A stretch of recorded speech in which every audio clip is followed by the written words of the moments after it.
Naniniwala si House Committee on Good Government and Public Accountability Chairman Joel Chua na mas lalakas ang alegasyon ng umano'y ill-gotten wealth laban kay Vice President Sara Duterte kapag nasuri ang income tax returns nito.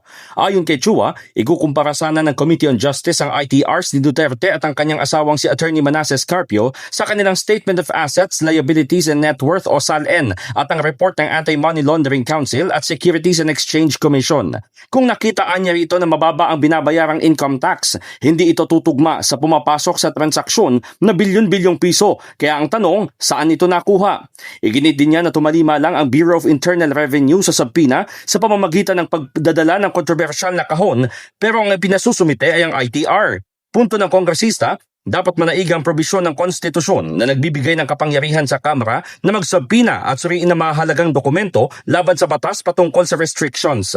Mababatid sa pamamagitan ng boto, nagpasya ang Justice Panel na huwag nang buksan ng naturang kahon. Sinabi ni BIR Commissioner Charlito Mendoza na base sa kanyang interpretasyon sa In Aid of Legislation, masusuri lamang ang tax record sa isang congressional hearing at sa isang executive session. Aabot sa 6.77 billion pesos na covered at suspicious inflow at outflow transactions ang sinita ng mga bangko na iniulat naman sa AMLAC mula taong 2006 hanggang 2025.